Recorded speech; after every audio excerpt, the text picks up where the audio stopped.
Hello everybody, and just here and welcome back to Mahonare episode 3, in which there was a preview, but I just kind of forgot what was in that preview, which I guess is for the better, right? It's gonna be a bit of a surprise what happens in today's episode. Although the previews don't seem to be spoiling all that much, right? Like, the preview we've seen in episode 1 only spoiled like the very last bits of episode 2, and they weren't even like that long bits, so I don't know, we'll see. What happened in the previous episode? In the previous episode, we learned a little bit about geometry, right? How there is a point, and 2 points make a line, and three and multiple lines, at least, like, well, in Cartesian, in Cartesian like coordinates, you need at least 3 lines to make a shape, and then the multiple shapes make a volume, and then higher dimensional constructs that they probably did not talk about, like what's it called, the like 4 dimensional cube thing. It has like a name. I wanted to say dodecahedron, but it's not a dodecahedron. Dodecahedron is a volume that has 10 or 12 dodeca 12 faces. Regardless, we learned about that because that is apparently like the very basis of magic, right? Shapes are something both found in nature as well as something that humanity uses as tools. Humanity uses for their very survival, right? Charting the land, building, constructing machines, all sorts of things like that, and so it is also useful for magic. I wanted to call her Ursula Sensei, but Minami Sensei. Minami Sensei essentially told everybody to start drawing random shapes without telling them what the reason is and what's the goal. Everybody drew some shapes and everybody failed. And only after she gave them a bit of a lecture, they started drawing shapes with a little bit more thought put into it, dare I say. But even then, the lessons seemed fairly boring because, like, every day they would learn about a new thing. We're gonna learn about lines, next day about triangles, then about squares, then about hexagons. They missed pentagons for some reason. I don't know why. Is it gonna matter? Is it not? I don't know, but they did miss it. And yeah, when everybody was just about done with her lessons because she has us just draw useless garbage on paper, she took them out to a forest, said that she hid treasure in it, and their goal is to find the treasure and then use shapes to draw a map to it. Everybody's treasure was something different. Someone found like an old ladle. Someone found some musical scores. Right? People found different things, and suddenly their entire demeanor changed. Right? Because holy shit, I found a treasure. Hell yeah, I'm gonna draw a map. This lesson is actually cool, isn't it? Which is kind of a weird way to kind of go as backwards about it, right? Like, if they were to find the treasure thanks to their knowledge of shapes, cool. Shapes are useful, actually, hooray. But they found the treasure without the help of shapes, and then they had to use the shapes to draw the map. So shapes were not really useful in acquiring the treasure, but they are still very happy about it. So I don't know, okay? Kind of feels a little as backwards.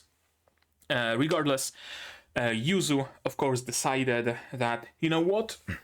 I'm gonna find the best treasure there is. Because I'm the best. Anything you can do, I can do better. I'm gonna find the best fucking treasure. I'm gonna draw the best map. I draw the bestest of shapes. And she got herself tangled into some sort of a whipping willow kinda tree together with her goons. And it was down to, I wanted to say Ako. And it was down to Kurumi and who was with her? And Maki. Yeah, I think Maki was with her, wasn't she? Yeah, and it was down to Kurumi and Maki to save Yuzu from that predicament. Kurumi stayed behind, tried to cast the primal magic, I'm gonna call it, because it uses all the elements and it seems to be like the precursor to all the magical schools. Well, we haven't heard about magical schools, but I'm just gonna say elemental magic schools, whatever. She didn't manage to do that, but she made a very good attempt. She did draw a nice couple of magical circles in the air. She even put some magic into it. It just wasn't strong enough, just kind of fizzled out. Thankfully, Maki brought Minami Sensei right on time. Minami Sensei used her primal magic, and the tree was defeated, or rather reverted back to its initial state, because it came alive only due to the black magic that mysterious student cast. And she commended Kurumi that she made a good attempt at doing magic, so hey, that's cool. At the same time, they were also observed by one of the brothers, by Kyo, I believe, right? Kyo is the one in the Ma-gumi part of the academy. I can't remember what his reaction was exactly, but he knows that they're using primal magic, I guess, which I didn't think would be a secret, but I don't know. We'll see where it goes, of course. And anything else in the previous episode of importance? I don't think so. Yeah, I think that about covers it. So how about we just stop talking about that and start watching today's episode? What do I expect from it? I don't know, really. Maybe people finally getting into Minami Sensei's lessons with renewed vigor, right? Especially after Yuzu and her goons witnessed, like, firsthand what the, shape magic can do, the primal magic can do. They would certainly be interested in, actually listening during those lessons and actually putting that into use. I think Yuzu might find herself frustrated by not being able to use this magic immediately. She strikes me as this kind of a person. Maybe after some interactions with Kurumi, she would don't tense your muscles, Yuzu-chan. You need to relax and something like that. Think happy thoughts, right? It really seems to me like Yuzu would be the kind of person who just is very clinical about magic and very tense about it and very right. Meanwhile, Kurumi is very whimsical about it, and they would kind of just complement each other, right? That's how I see it, but we'll see, of course, where it goes. And yeah, let's watch it. Today's episode, a bit of, I guess, housekeeping. Today's episode is a little bit late. Yeah, seasonal depression, as I already mentioned, it's no fun. I still haven't recorded Mao 2099, still haven't recorded Mecha Ude. But hopefully this one will lift me up a little bit. It's a fun show, so hopefully. But yeah, regardless of that, let's start watching episode 3 finally. I'm gonna cease my yapping, and you're gonna need your subs, of course, to follow along with me. I'm gonna need my sound to hear what's going on in the show. And I'm gonna have to ask you for support the channel if you want monetarily on Patreon, YouTube down below, or not. Share my content, spread the word, it costs you nothing and helps a lot. And with that, we can start watching Mahonara episode 3 in 3, 2, 1, go.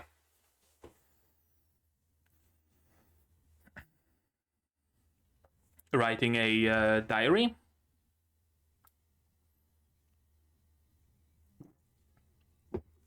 Right, Minami told her to remember this feeling.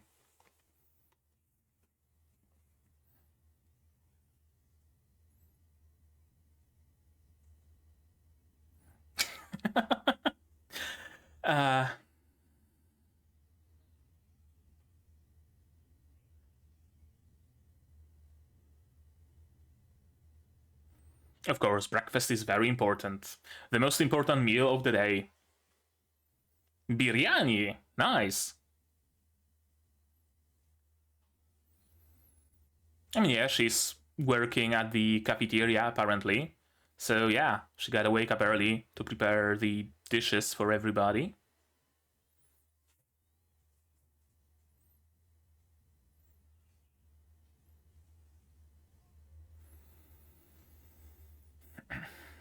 Yeah, good question. Oh, cool. I mean, that match is kind of obvious. Yeah, assuming a club like that exists in this school.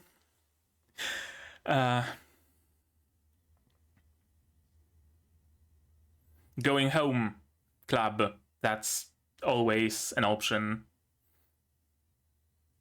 What?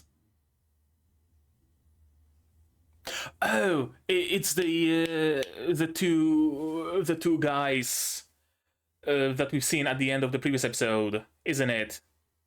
Right? With like weird armbands and like clinical clothes, who were looking for element X or whatever it was called, right? Yeah, I think that was them.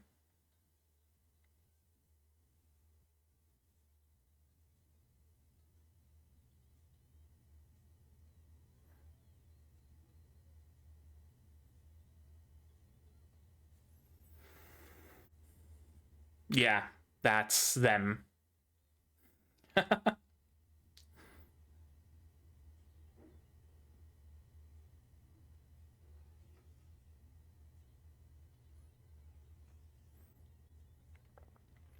OP? OP.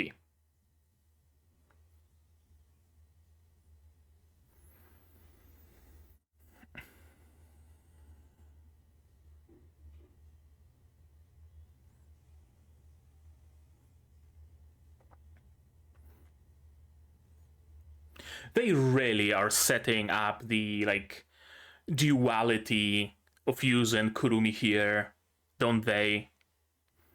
It's like really heavy. Like fucking Madoka and Homura.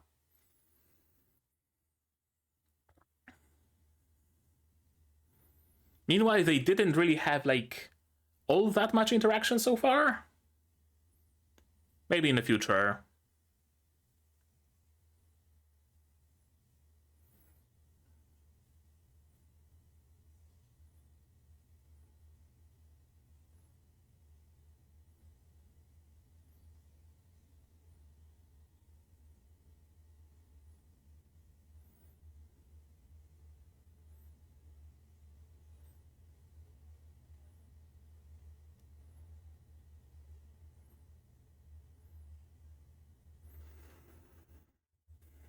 Yeah, this underground area still makes me think there's something, I don't know, something that stands in direct opposition to how colorful and pastel the art is here, right? Hmm.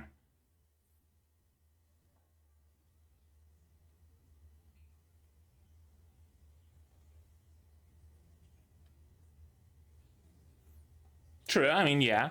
Safe assumption. Yeah, you are the same year, but just different, like, whatever.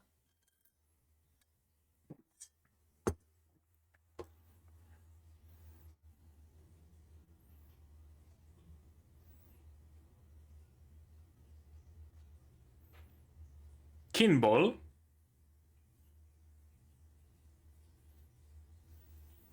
They have an awful lot of clubs for a school that doesn't seem to have like that many students. Yeah. Then again, if there's like 3 students per club, then right?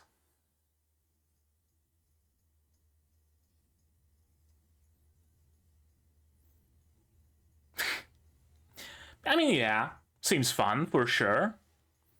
A little bit of dance, a little bit of music.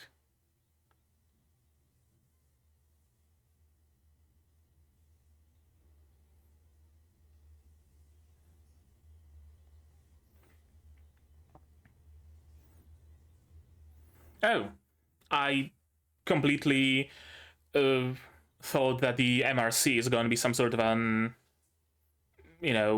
shunned, maybe underground sort of club, maybe not even official.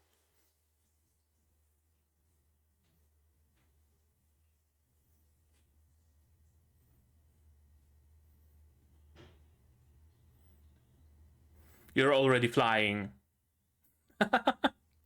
I guess, well, they don't even need spells to levitate using those dronies just to move them?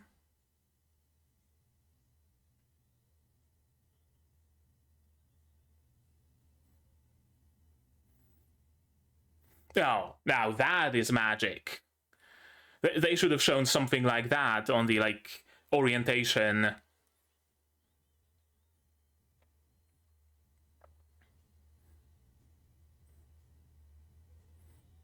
Yeah, instead of just a couple of fireballs and a spectral mole, right?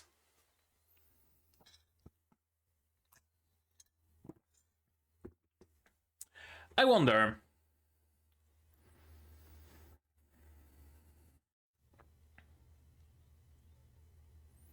Where's the weirdos? I thought they are the MRC.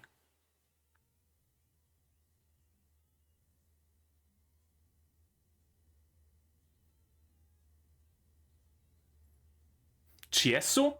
Did I read that right?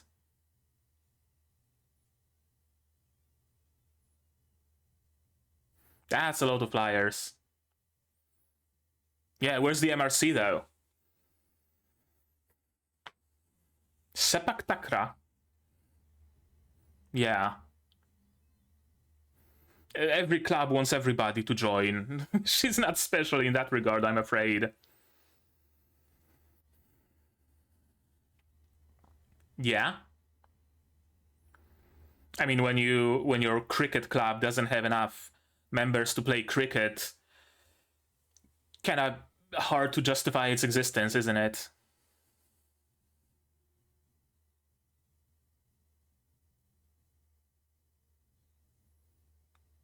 They didn't seem to have been among the recruiters. Oh, that's the dude with the capybara. He's the club counselor, I assume?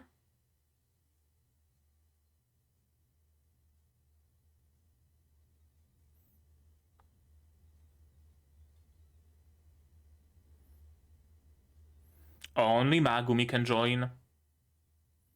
Yep. Predictable.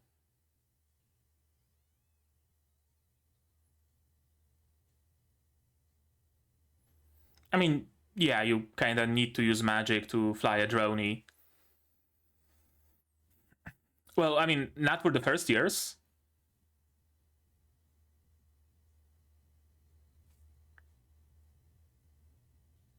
Okay, so I'm gonna assume the weirdos are not actually MRC. They're some sort of a different club, aren't they? Because they seem to have really wanted to scout her. And they were nowhere to be seen during the club showcase. Yep, MRC. An entirely different name. Magical research. What would be the C here? Council. Mystic Research Council. Magic Research Club. Gotcha.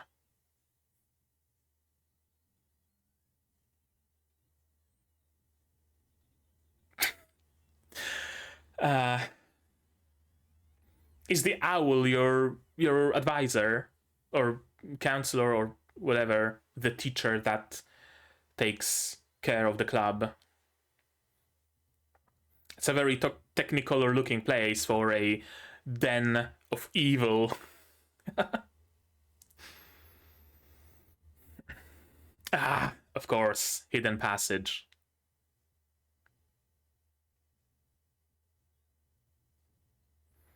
Are you an official club?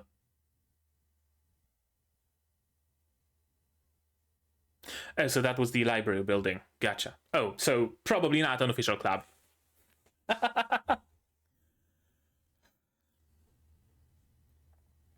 probably are.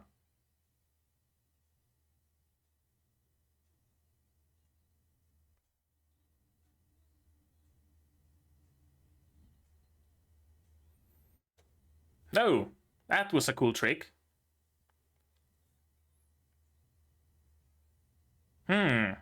Also failed to make it in.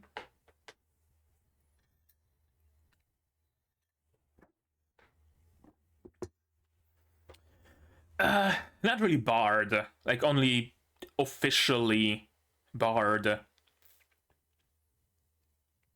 Unofficially, you are being taught by Minami Sensei how to be a magician, so...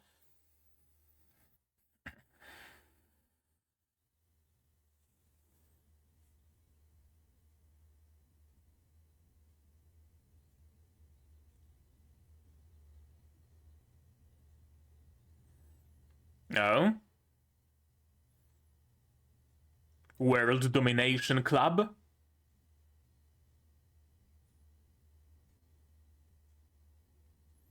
Into the dark magic, right?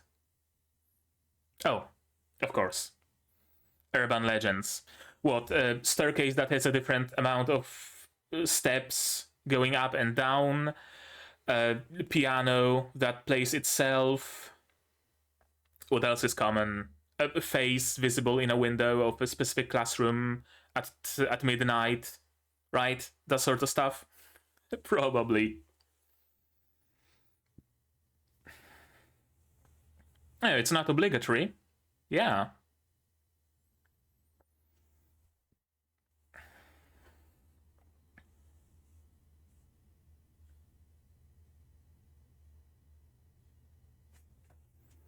Yeah, so she doesn't take care of any club? Or is she the advisor of MRC?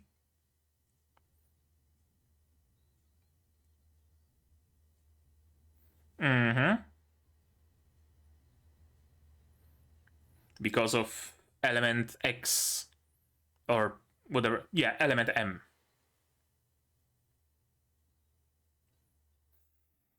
Hmm.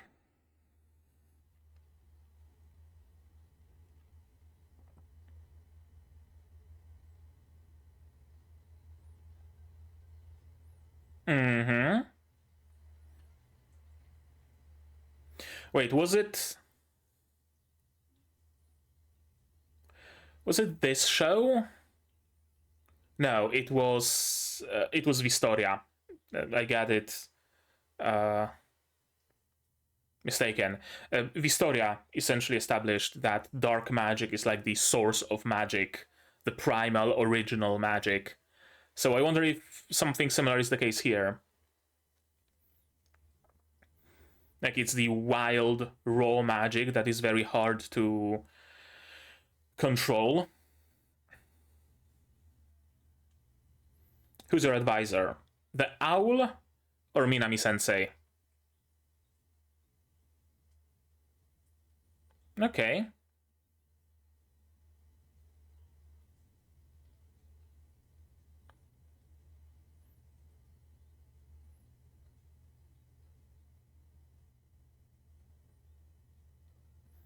No, you can't tell Maki-chan.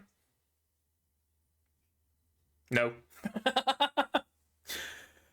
Oh, Maki? Hello. I guess you... Can you be a member of two clubs?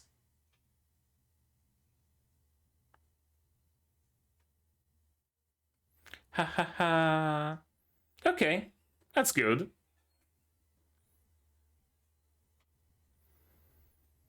All that's missing is Yuzu to also get entangled into it. That would be perfect.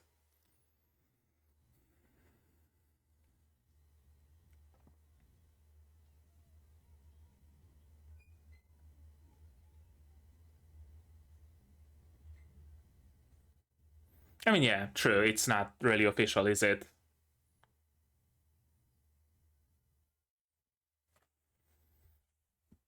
I mean, I wouldn't say there's 7 of them, and I wouldn't necessarily call them wonders, but weird shit is certainly happening.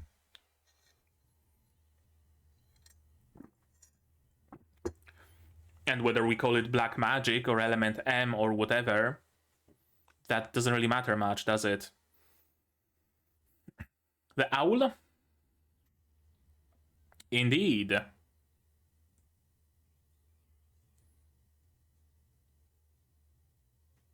Time and date of the next meeting?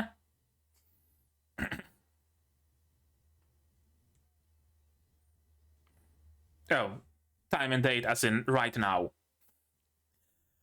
Piano that plays itself, isn't it? Is Yuzu gonna notice them and tag along? No. Yeah, probably.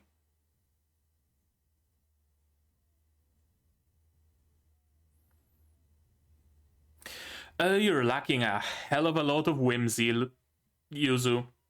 Really. She's gonna notice them. And then Yuzu is gonna follow them. Because she needs to figure it out. Or maybe not. What's it with you and the gates, my dude? Yeah.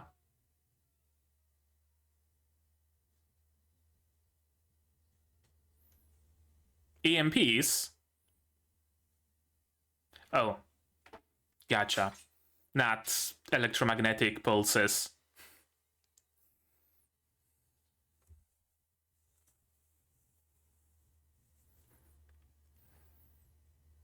I mean, yeah, true. Element M has already proven to be dangerous. So, assuming it can spread, and it does spread, then yeah.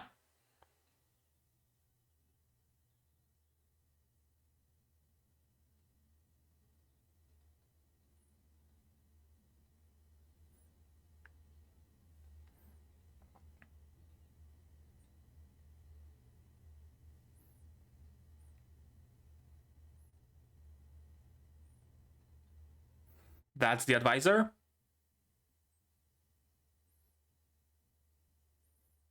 No, just a regular owl.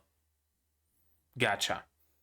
I thought it's a teacher using polymorphy, like the short-haired character that does the dark magic, right?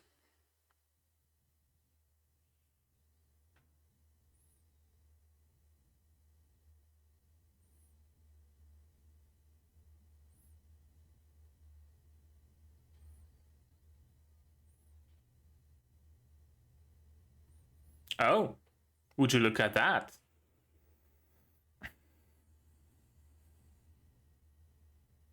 Of course, piano that plays itself. Classic. For sure.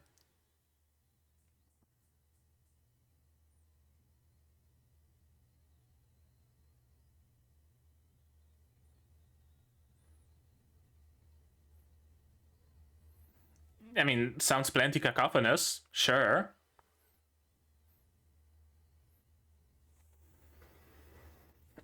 Minami Sensei to the rescue?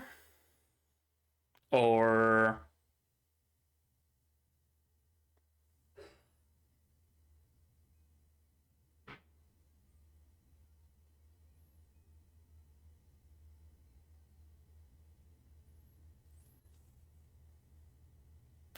Yeah, of course, Minami Sensei to the rescue.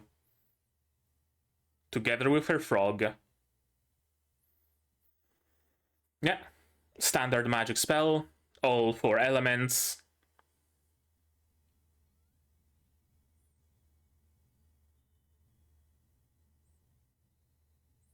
And done.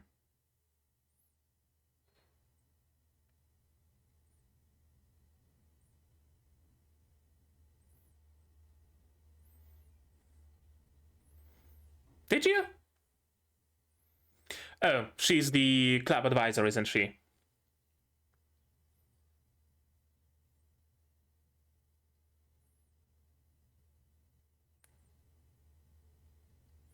Yeah, of course she is.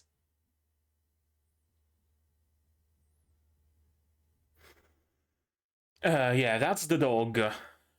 Dog person, black mage.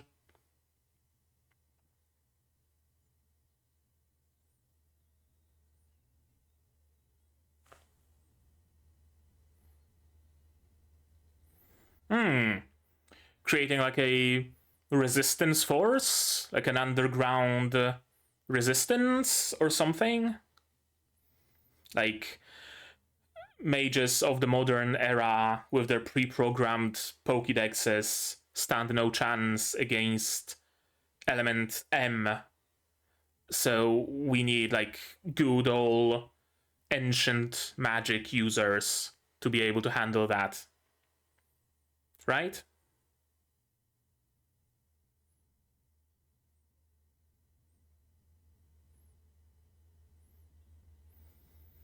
What the fuck are you two plotting?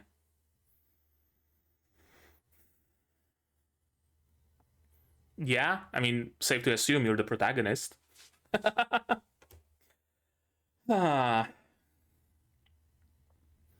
Something tells me that one of the brothers joined Ma-gumi and the other joined the standard program to have their feelers across the entire academy, essentially. Right? If they both were at Ma-gumi, they would only know what's going on at Ma-gumi. What's their end goal? I have no clue. I don't even fully know what exactly is the like main like world scale conflict here. Right? Like I mean the immediate conflict here, the like low, not low stakes, but like I don't know, low range conflict here is of course Kurumi wanting to be a magician, right? But there really seems to be something more at work here as well, something much bigger than just her wanting to be a magician, right? Something up with the academy, something up with the world itself, perhaps even.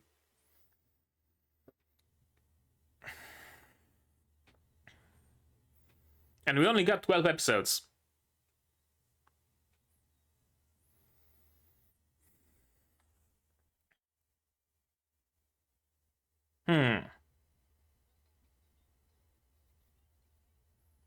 Finally, Yuzu.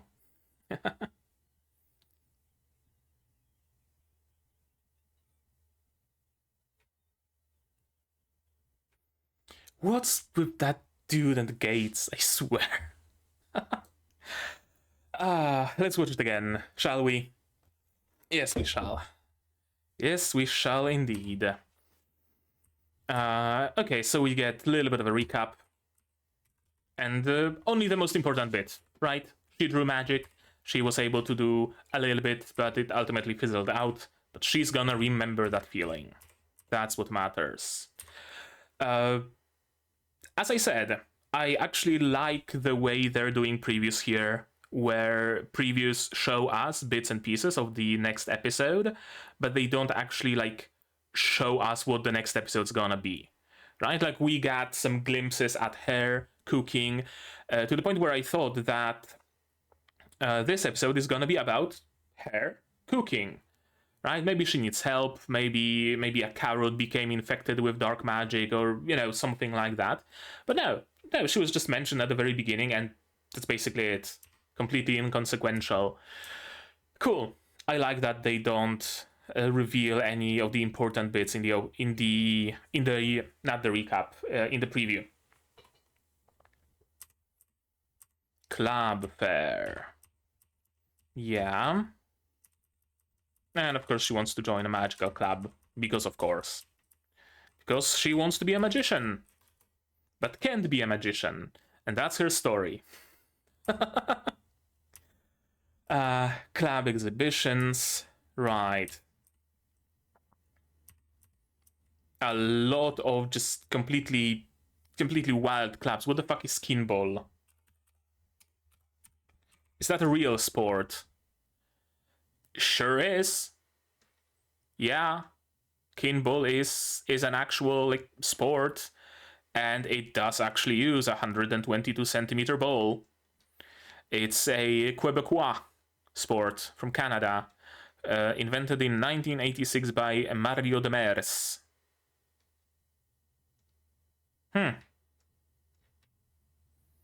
And matches are played by 3 teams at the same time. Oh, that's cool. What else do we have here? Uh, petanque? I don't know. Let's see. Is it something like cornhole, just with a rock? It's a French game. Oh, right, not quite. Yeah, not quite like cornhole. More like. There's a similar game. Can't remember the name, but it's basically like you throw your ball as close to the target as you can, and whoever's team gets the most balls the closest to the target wins. Right? Some sort of a variation on like marbles, but just with big balls, or curling. Gotcha. Next we have, chess. Uh, Pessapallo. That's like what? Finnish baseball? Pessapallo. The difference is that the ball is pitched vertically.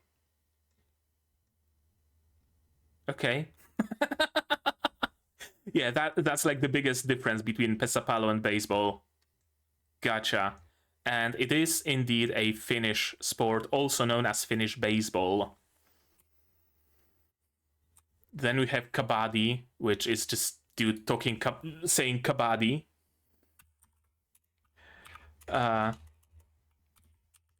Kabaddi.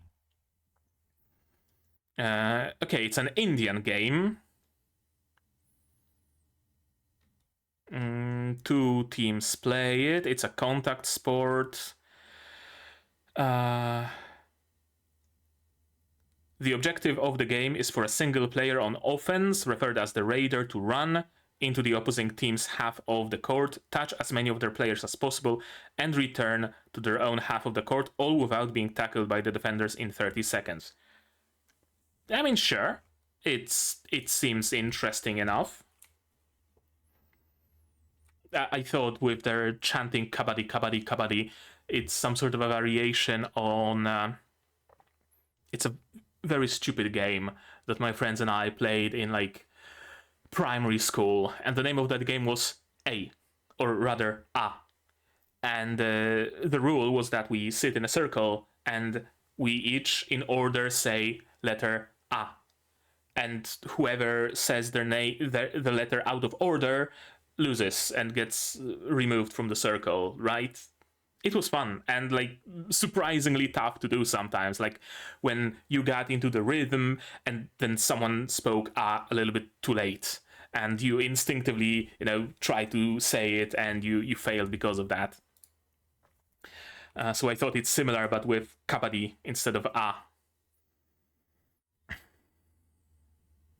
Yeah, it really surprises me how few students there are from what we can see, like sitting in those pews, right? For like this amount of clubs. Okay, maybe there's more than I thought. Like it seems to me, especially during the initial orientation, that there's like maybe like only the middle section, and that's as many students as there is, but there seems to be much more. So dronies can fly even without the spell of flight, it seems, or they can at least levitate, but to move them you need the spell of flight. That's my assumption. Or you have to cast levitate separately from flight, maybe. Which again shows just how just how what? Just how, I guess, easy it is to do, right? Like they are not super special for being able to fly on dronies, right? There's nothing unique about them. They just pop a spell from their Pokédex, and that's that. Now, granted, at least this time you got like a proper, nice magic shell with the dragon summoning, then with the Undine, the like waterfall. Yeah, that's what they should have shown in the like first episode to the students, right? I mean, the students still were very much impressed with juggling a couple of fireballs and a spectral mole, so sure. But this is what I would have expected, right? Cool. This is like actual magic. This would actually make me want to learn it, you know?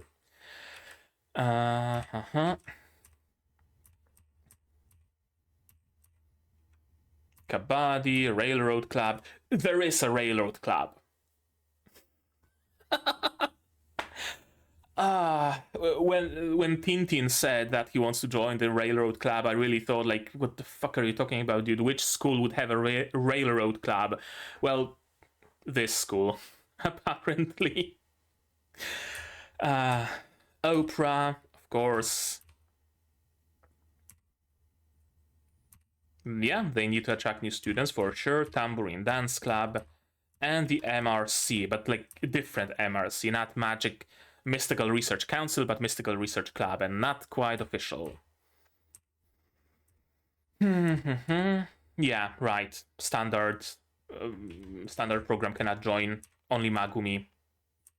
Which, I mean, kind of makes sense if we take, you know, Mystic as in magic, right? Like, it makes sense in case of drone acrobatics, right? Like, you have to be able to use magic to fly the drone.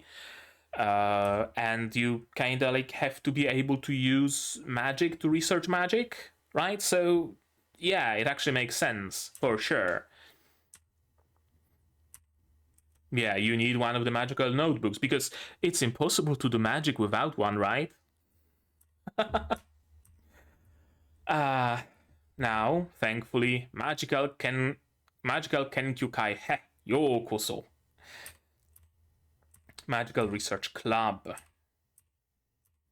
Same exact abbreviation, because of course. That is the library, I presume? Yeah, there's a lot of books, so probably the library. And they are in the like forbidden section of the school library with olden books who nobody reads anymore, because who would read books about the old magic if you can just Google spell code, enter it into your Pokédex, and just use that spell, right? Like, who would bother? Huh. Oh, those books look ancient, and they probably are, and it's probably gonna matter. You're probably gonna find something very interesting in those books. The Forbidden Tomes. Yeah, they refused to allow it because, of course. And so they created their own club. Yeah, well, not quite a club, right? It's not officially sanctioned, but still. 7 wonders of Retoran are strange phenomena that occur at this school.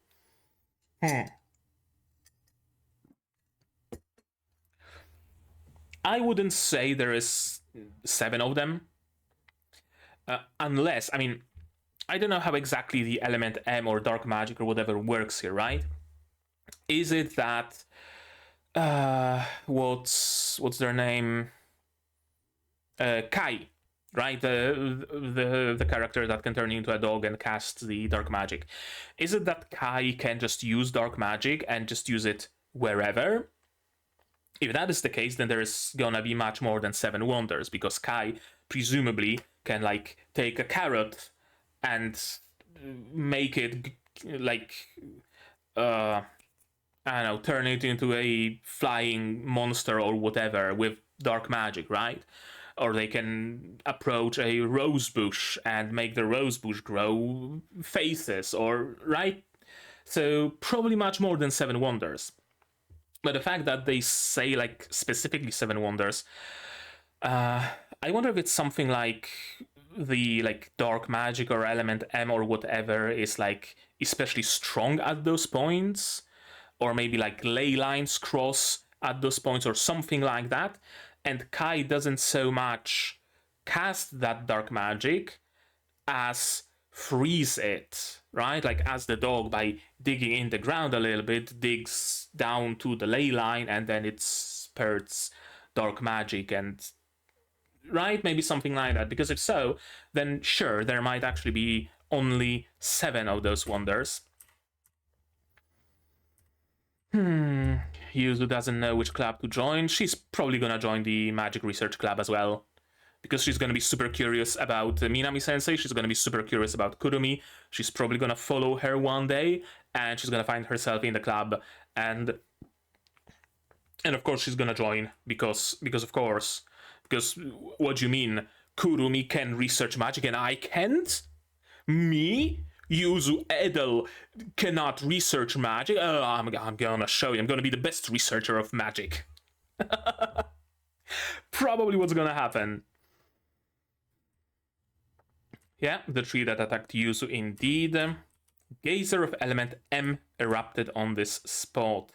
The origin of magical power according to the book I read. Magical energy dormant in the ground, and it causes strange phenomena. So, like, the dog kind of dug it up, and that's when it captured the fire magic and created the dragon, right? So, perhaps it's the case that this dark magic, this element M, is like the primal, original, raw, chaotic, inorderly magic that just does whatever when left unrestrained, and humanity has learned how to tap into it, but restrain it, constrain it, give it shape. Instead of shooting like chaos blasts out of their hands, they learned how to harmonize this magic into whatever they need, right? Whether it be fire or water or whatever else. Meanwhile, the magic that Minami-sensei uses, ancient magic, is like the opposite side of that, kinda, right? You take the raw, chaotic magic, and you constrain it into a single element, and then you rejoin those elements, but not in chaos, in harmony. And that creates this ancient magic that Minami-sensei uses. I think it might be something like that.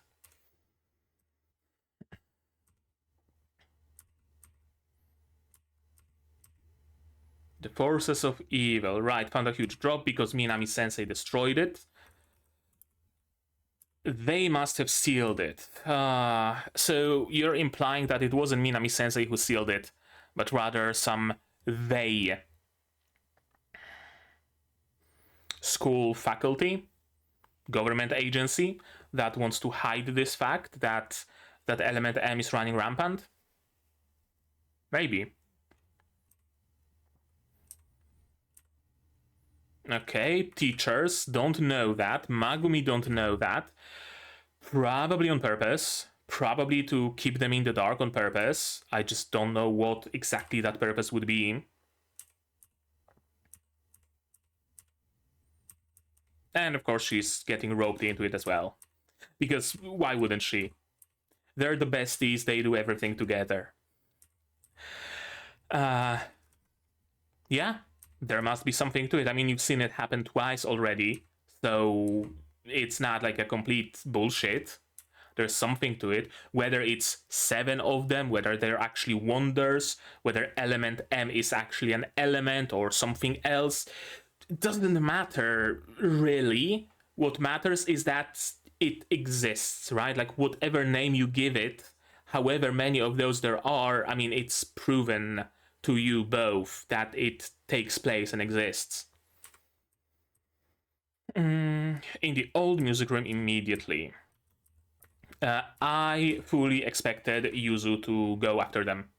Like, fully and entirely expected her to just, you know, put on a cloak and just go on stalking them. What she's up to, trying to teach standard students magic. So she's not quite converted yet, right? It's not the case where she saw Minami-sensei use ancient magic and she's like, "Ah, ancient magic exists! I want to learn it, Minami-sensei, please!" No, she's like, "Oh, ancient magic exists!" Suspicious. Cool. Lemonade sees them, but Yuzu does not. Yeah, I fully expected Yuzu to go after them. Element M patrols, save the world. Yeah, I mean, sure. I can see that actually being a danger to the world. If Element M can, like, run completely unchecked, and seeing how it can corrupt magic, and presumably a lot of things in this world work on magic, then yeah, it's gonna be dangerous if it spreads, right? Like if element M corrupts an airship or whatever, and the airship falls, right? Or someone tries to water their plants with a water spell, but then element M corrupts that water spell and starts flooding the area, or right? Yeah, it actually is dangerous. Chaotic power like that. Traces of element M from the music room. And that's a mascot. I fully expected this owl to be their advisor, to be transmutated or, you know, something. Teacher, probably not Minami Sensei, but someone. But apparently not every intelligent animal here is a polymorphed human. It seems to be that only Kai so far has the animal form and the human form. The capybara doesn't seem to have one. Minami Sensei's frog doesn't seem to have one. The owl doesn't seem to be a human either. The cat that's in the room with Kai, right, also doesn't seem to be a human, but seems to be intelligent enough for Kai to communicate with. I wonder. Element M geyser, and yeah, the rods apparently work. And a classic school mystery piano that plays itself, but in this case that piano has been corrupted with element M. Interestingly, seems like Kurumi has at least some resistance to it, which is cool. I don't know if it's a detail added on purpose, right? That we are supposed to notice, holy shit, Kurumi is resistant to it, right? Like not completely immune, but still more resistant than others. Or is she resistant only for the sake of, you know, having this bit of internal monologue and seeing Minami Sensei arrive? Could be either. Yeah, classic spell. Harmonize, yada yada. And done. Problem solved.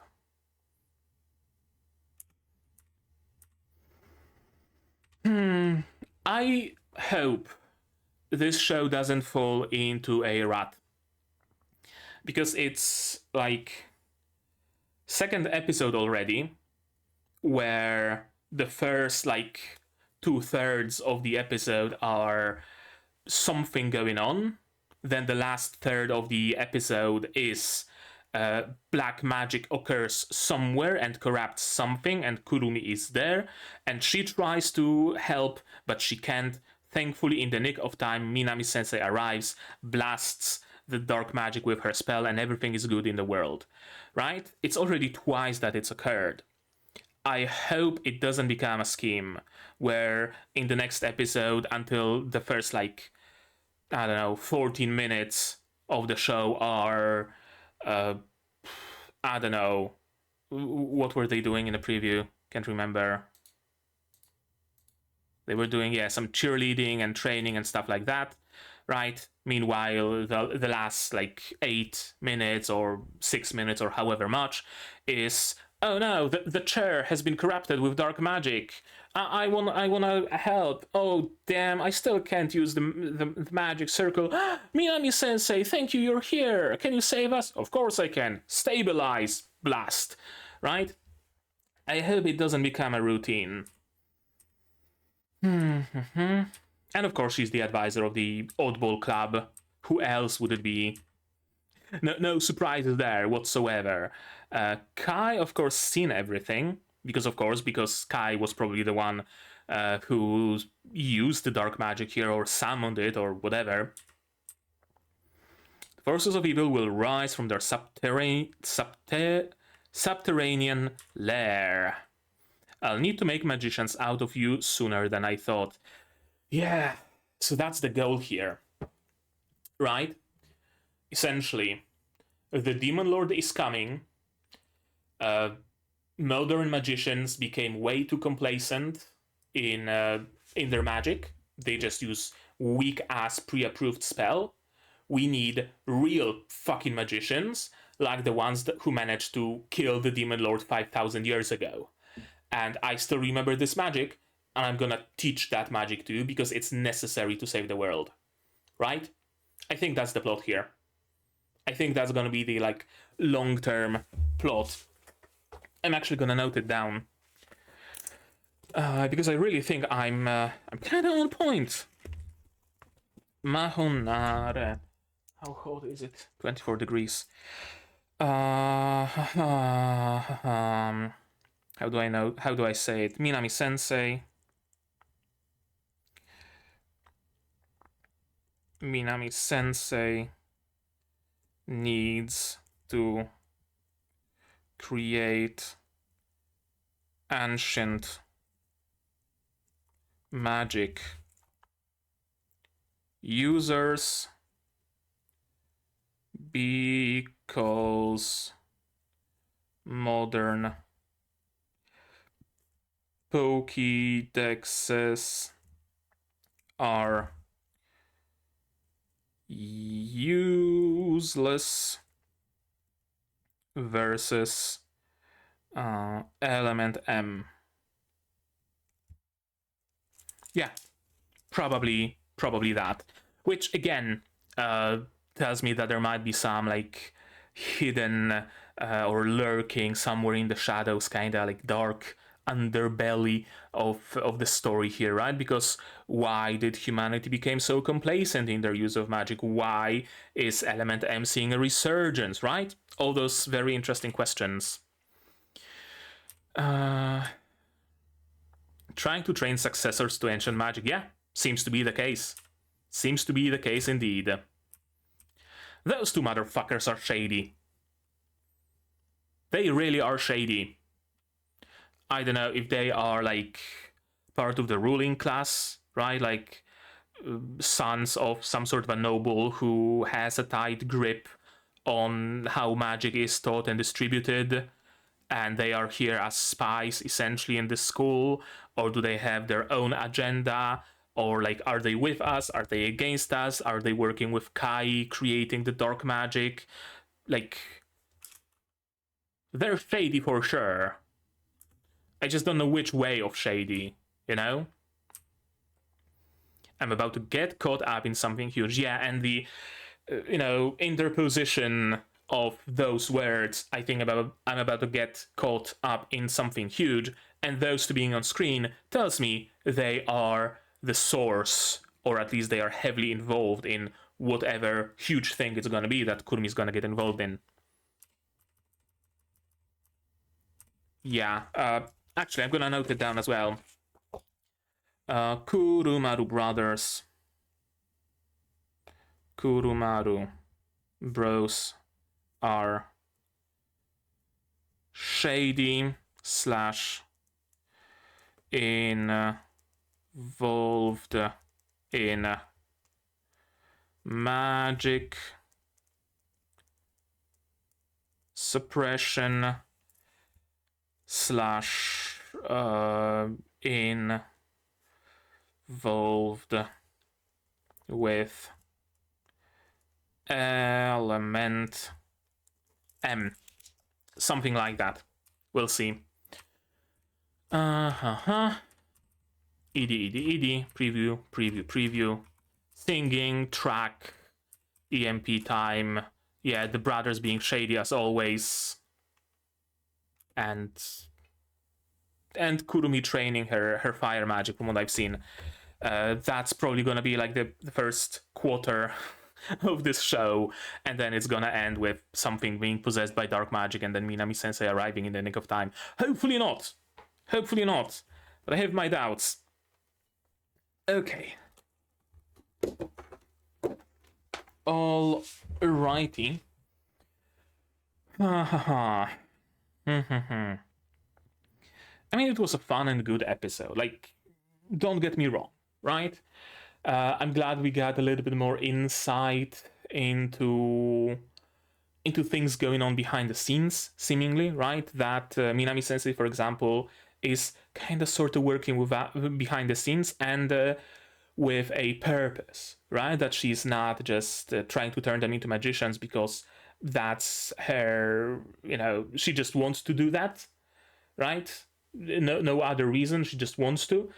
She has a reason. She needs an army of ancient mages to oppose some sort of a evil that's emerging from the ground, which is cool. Which is cool, and I really like it. Because yeah, giving characters a reason is like one of the most important thing about characters in general, right? So that's cool that we have that established. The shadiness of the Kurumaru brothers, that's also nice. Like, even very early on, we could tell that there's something up with them, right? Like, one of them went to standard program on purpose, and now they are reconvening in some sort of a building, some sort of a room, and scheming together, right? Something's going on there as well. I'm actually glad that Yuzu isn't an immediate convert, right? She's like, oh, I've seen magic, I gotta research it. Who the fuck is this woman who was able to use it? What the fuck is this that she was able to use, right? Like, I'm not just gonna throw myself into the warm embrace of magic I don't understand with a person who's very shady, because what do you mean she's the only one who can use this kind of magic, right? She needs to do her due diligence, and I actually like it. Cool. It's very in character for her, basically. So overall, I enjoyed this episode a lot. I just hope, as I said, it doesn't fall into a schema. It doesn't fall into a rut. It doesn't fall into the like problem of the week kinda thing, right? Like, I mean, issue of the week was how Little Witch Academia, for example, was working for the first good chunk of episodes, for sure. But it felt kind of different because all of those issues were hinted at early, in a way, right? Like, we start the episode with, oh no, a tree is sick, and then we end the episode with, yay, we healed the tree, right? That's how it works. So we have the time throughout the episode to actually get into the issue, get into the conflict here. I mean, it's so far been only 2 episodes, so it's kind of hard to judge on that alone. It could change completely. But so far, it seems like the first 2/3 of each episode is just like slice of lifey, world building-y bits at school, right? We're going to a club, we're baking, we're going to the town to buy ourselves some clothes, kind of deal. And then last third or last quarter of each episode is, oh no, something's been possessed by dark magic, we gotta stop it. Oh no, we cannot stop it, we're too weak. Hello, Minami-sensei, thank goodness you're here. Minami-sensei, blast! And problem solved, right? It would be better if those issues were introduced early on, right? Like, for example, start this episode with Kurumi and Maki sitting at the cafeteria, eating, doing whatever, and we hear rumors in the background, or maybe Kurumi, maybe Maki heard, not Kurumi, yeah, Maki heard a rumor that, hey, have you heard? Apparently in the building next door on the 3rd floor there's a classroom where a piano plays itself. What? No, that's impossible, right? You establish that, and then maybe have them go back to their dorm at night and they actually hear that piano playing, right? Introduce it slowly, and then at the end it turns out that yes, that piano actually exists, and it's because of dark magic that it plays. And then have Minami Sensei blast it, absolutely, but introduce that early so that the entire episode can be like framed by that. Because so far it's only like the last bit of each episode that has some sort of a whatchamacallit, fuck, forgot the name for it. Conflict, I'm gonna say, right? Same with the tree that Yuzu was attacked by, right? Maybe again, they start the episode with herbology, lessons or something, and they hear, oh, there is the kind of a tree that can use vines to capture prey, but thankfully it's docile, like it grows in the forest here, but you don't have to worry about it because it's very calm and it only hunts little creatures, right? And we learn about that, and then it turns out that, well, when that tree is doped up on dark magic, it's gonna attack humans as well. It's kind of missing that, in my opinion. But again, we'll see where it goes. Maybe it just wants to. This show just wants to quickly establish the world and the characters, while at the same time throwing us a bone here and there regarding the dark magic. And then it's just gonna start slowly focusing more and more on the dark magic. I don't know. The fact that it's 12 episodes, I mean, hopefully they can do enough with those 12 episodes. I don't know if they plan for those 12 to be like a complete adaptation. Well, it's not like a proper adaptation in the first place. But like, do they plan to cover everything in 12 episodes? Do they plan on being a split core? All of that depends, because if it's a split core, then I'm fine with the first like 5 episodes being Monster of the Week kind of show. But if it's 12, then that would make like almost half the show being Monster of the Week. Now, granted, those Monster of the Week kinds of episodes that we got, 2 of them so far, did actually do more than just Monster of the Week. Absolutely. They expanded the world, they built up the characters, they introduced some bits and bobs here and there of mystery, of wonder, right? Stuff like that. So it's not just plain pure Monster of the Week. We are actually moving what I believe is the plot and the main proper like overarching conflict in this world, conflict of this story. Yeah, I think that's about it. I talked a lot, didn't I?